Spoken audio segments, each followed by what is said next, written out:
안녕하십니까. 기존에 5과목에 좀 부과해서 교육정책론 그 과목을 하나 만들었습니다. 기존에 학생들하고 하고 있는 내용이고요. 이런 내용들을 좀 유튜브에 같이 올려서 학생들도 도움이 되고 또 일반 시민들도 교육 정책에 대한 좀 이해를 돕기 위해서 이번 학기에 좀 올려놓겠습니다. 물론 어려운 내용이나 전문적인 내용을 올려놓지 않고요. 일반 국민들이 봤을 때 좀 와닿는 것, 실생활에 연결되는 교육 정책으로 올려놓겠습니다. 그럼 첫 시간에 제가 좀 교육 정책의 특성에 대해서 말씀을 드리겠는데요. 일반적으로 국민 대다수 모든 분들이 전부 교육 정책에 관련돼서는 이해 당사자들입니다. 그리고 초중고등학교 대학을 겪었고요. 그리고 학부모이시기도 하고 또 음으로 양으로 교육 정책에 많이 연관이 되어 있기 때문에 교육이 굉장히 익숙하실 겁니다. 그래서 우리나라 국민들은 모두 교육 전문가이기도 하시죠. 그런데 이 이야기는 또 한편으로 생각을 하면은 누구나 관심을 갖지만 전문성이 떨어진다는 뜻도 됩니다. 그러니까 실제로 정치권이나 또 그 외에 교육 정책을 전문적으로 전공하지 않은 사람들이 그동안 교육 정책에 너무나 많은 영향을 주었고 대부분 악영향이었습니다. 그리고 예를 들어서 말씀을 드리면 의료행정이라든지 의료정책, 또 원자력 정책, 이러한 부분들에 있어서는 고도의 전문성을 요한다고 생각을 하시죠. 그런데 교육정책은 누구나 접근할 수 있다고 생각하는 그런 착각으로 인해서 많은 시행착오가 있었고 또 전문성을 파괴되는 일이 있었습니다. 그래서 여러 가지 역대 정부 많은 부분들에 있어서 교육정책이 파행되는 그러한 부작용도 있었습니다. 교육정책의 첫 번째 특징은요, 상당히 규범적이고요, 철학적인 성격을 가지고 있습니다. 여러분들 한번 여쭤보겠습니다. 바람직한 교육은 무엇인가? 이렇게 물어보면 전부 사람마다 다르겠죠. 여러분들 바람직한 교육은 자녀들은 어떤 교육을 받기를 원하십니까? 여러분들은 또 어떤 교육을 원하십니까? 어떤 사람은 인성교육을 말할 것이고요. 어떤 사람들은 사회적 수요에 따라서, 사회적 변화에 따라서 잘 대처하는 교육, 또 어떤 사람은 경제적으로 부강한 것, 어떤 사람들은 빈부 차이 없이 평등 교육을 모두를 공정하고 평등한 교육을 받는 것을 또 바람직한 교육이라고 생각을 할 것입니다. 이렇게 전부 다르기도 하면서도 또 한편으로는 그것이 각각 그 사회에 가지고 있는 규범적, 또 철학적, 그 사회가 지향해야 할 바, 이런 거를 가지고 있습니다. 여기에 대한 합의를 거치기가 상당히 어렵습니다. 왜냐하면요, 철학적인 문제고 왜 사느냐의 문제에 연관되어 있기 때문입니다. 그렇기 때문에 교육 목표를 좀 더 구체적이고 또 실제적이고 평가 가능하게 선정하기가 다른 정책에 비해서 상당히 어려운 난점이 있습니다. 이 부분은 인정하셔야 할 겁니다.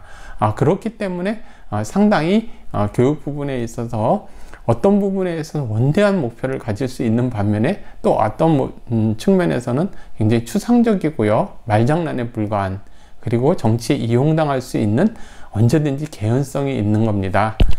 두 번째 특징을 말씀을 좀 드려보겠습니다. 두 번째 특징은 말씀을 드렸지만 목표 달성에 있어서 다양한 시각을 가지고 있기 때문에, 그러니까 그 준거에 대해서 말하기가 굉장히 어려운 점이 있습니다. 여러분들은 어떻게 하면은 그 목표가 달성되었다고 보시겠습니까? 제가 하나 예를 들어 보겠습니다. 수준별 수업은 수준을 높이는 것입니까? 좁히는 것입니까? 만약에 수준별 수업이 잘하는 학생과 떨어지는 학생을 수준을 좁히는 것이라면 이런 방법은 어떻습니까? 공부 잘하는 학생을 공부 못하게 방해하면 되지 않습니까? 그럼 수준이 좁혀지겠죠. 그러면 수준별 수업은 수준을 넓히는 겁니까? 자, 각자 수준에 맞춰서 열심히 공부를 시키다 보면 수준은 점점 더 벌어지지 않겠습니까? 수준별 수업은 어떻게 정의를 하시겠습니까? 여러분들, 수준별 수업은 만약에 예를 들어서 각자 자기 잠재력을 최대한도 발전시킨다, 이렇게 하면 수준이 넓혀지든 좁혀지든 의미가 없겠죠. 그런 측면에 있어서 이렇게 명확성을 기해하는 겁니다. 여러분들 지능에 대해서 물어보겠습니다.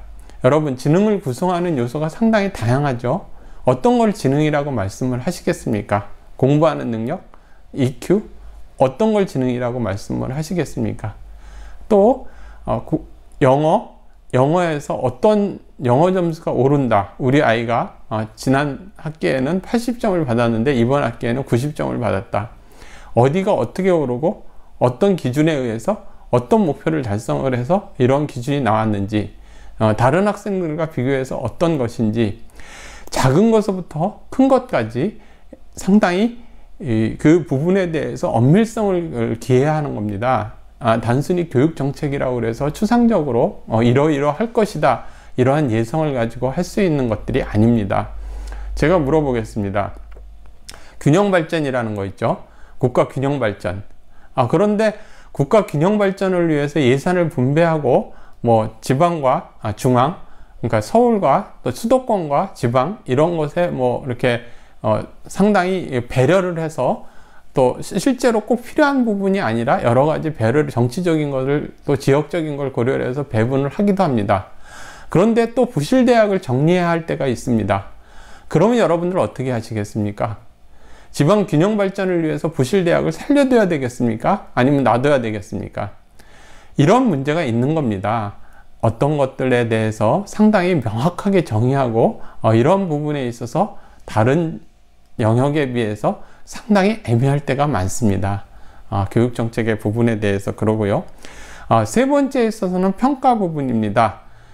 다시 말씀을 드리지만 어떻게 해야 여러분들 교육 목표가 달성됐다고 보시겠습니까? 그래서 출퇴근 시간에 이동 시간을 단축하겠다, 교통난을 해소하겠다, 그런 정책 목표를 세웠다고 칩시다.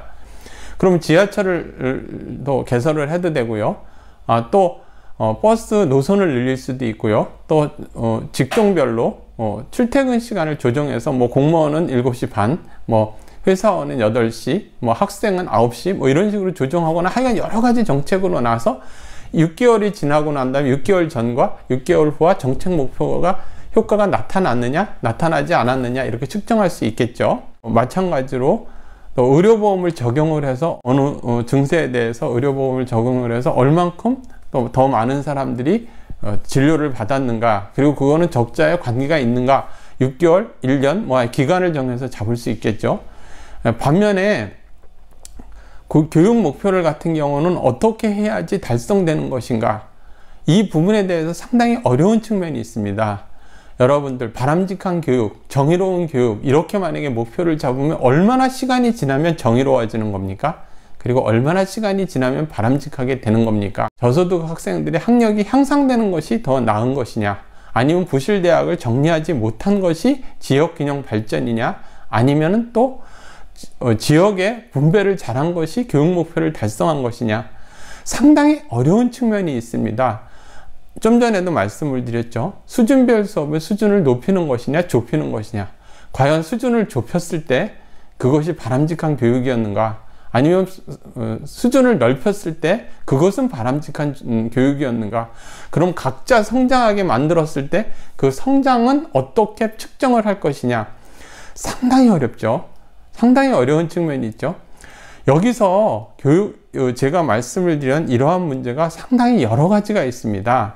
교육 정책에 있어서 그 목표를 달성을 하고 또 그것을 평가하고 그 다음에 새로운 것을 준비하고 새로운 정책을 개선하거나 또 정책을 폐기하거나 또 정책을 유지하는데 상당히 과학적이고 객관적이고 전문적이어야 한다는 겁니다.